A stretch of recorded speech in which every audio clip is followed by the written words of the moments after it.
with the Von Erich boys in general. Yeah. When when did they? Because again, I'm just a fan, Bill, so I don't know. So I'm just going from what I hear. When did they start to spiral out of control with the drug use? Oh, that was everybody in those days. Um, that was just a, you know, you got young kids with a certain amount of money and fame, so they end up doing the things they probably shouldn't be doing. Got themselves in a little bit of trouble. They Carrie's the one that really had the problem, I think. And his biggest problem was he just got caught, for Christ's sake. You know, he broke his foot on a motorcycle, and I think then he got popped with cocaine or something. And a judge said something like, "Oh, you do this again, we're going to send you off." And then I think he got popped again with some cocaine, and so he was afraid he was headed off to jail. And plus he'd had the accident with his foot and had the problem there, so things were kind of spiraling a little bit on him. But do I think that they're any worse than any of the rest of us that were there? No. you know, some were a little more into some of the stuff. Some were into maybe just smoking weed. Maybe some got into a little bit more. But yeah, I didn't ever think it was really that bad. There was, there's always a little bit of something around anywhere you go.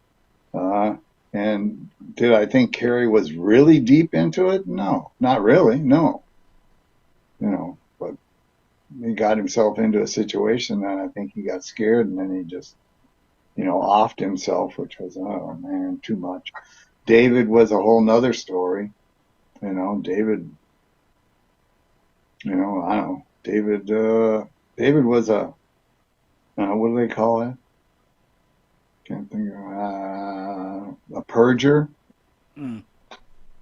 Where they puke, they'll eat food and puke it up. So that's I was with him the night that he moved on. he was That's a whole other story, but So I know you've told that story a lot, right? And I get it, but I guess the question I have for you, you hear the different stories, and again, it's been clear at a lot of points that it was like an intestinal issue. But then you hear stories that Brody was throwing drugs out of his room. You were there. I saw you on a WWE documentary way back where you said yeah, it was the case of, not a drug issue. Is that the case? yeah. It wasn't a drug issue, no, because I had been with him all day. I flew over there on a plane with him. I mean, we sat in L.A. in a bar waiting. Yes, this is what everybody did when they went to Japan. You go to L.A., you wait for the plane, but you're sitting in a bar with. Then all the wrestlers that are going on the trip start showing up, and you guys are having a few beers, and then pretty soon it's get on the plane, and on the plane you have a few more beers, and then on the way to Japan they feed you relatively early, so then you eat a nice meal, then you fall asleep, and when you wake up you land, and then you get off the plane, and generally you'd go to like a meeting with the press. They'd ask questions, and that's where you stayed as baby faces and heels and talked tough about each other. And then afterwards, you kind of got out of there, and then we went and ate some more. So and then we went over to Ribera Steakhouse and ate, and ordered steaks and potatoes and stuff, big meals. And he had like two of them. David had two of these meals, right? And it's like, holy Christ, how do I eat so much? Well, anyway, so we'll keep going. And eventually we get back to the hotel.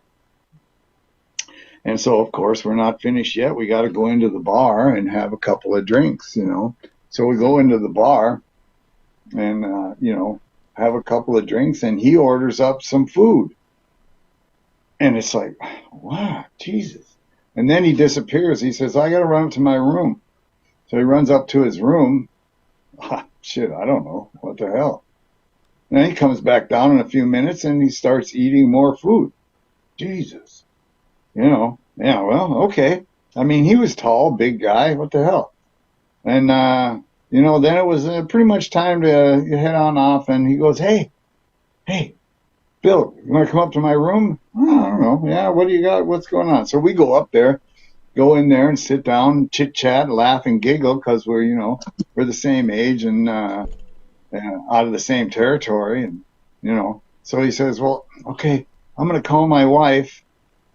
And I says, yeah, I think it's time for me to, get to bed, right? All right. So I'm out of there, but I leave him on, I guess what I'm trying to say is on the short side of the bed where it's closer to the wall, the other side's wider.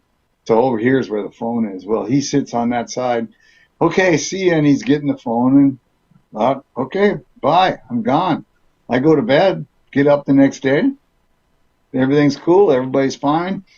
Going along. I never see David all day, but, I figured, well, he's the star coming over here, and then, they might be taking him out, go someplace, go do something. And he was gone. I didn't see him all day. Now we're getting on the bus, and, everybody's on the bus, and Brody's on the bus, and I'm on the bus, and everybody else is on the bus. Where's David? And then in comes, I can't think of his name, the referee over there, the one referee that spoke enough English so that he could referee the Americans match. He comes on and goes, Brody, come. And I'm sitting right behind Brody, if you're in a bus, so you're kind of like, huh. So there that goes. There goes Brody off with the Joe Higuchi, that's his name, I believe, and the referee's name. So they go off, and in the distance we hear sirens, and all the guys are all looking at each other. We're all looking like, what? Whoosh! We all get up out the door. We followed Brody and Joe Higuchi in, and you go up one flight of stairs. He was on the first floor, I guess it would be the second floor, in a corner room, and in the hotel person unlocks the door, and we all go in. Brody goes in, I go in, Joe Higuchi goes in, and here come all the other boys right behind us. We go, and it's in a room where you kind of come in, and you go around a bend. The bathroom was here, so you went around it. And when you came in, there's the bed. Well, there's David laid back on the bed.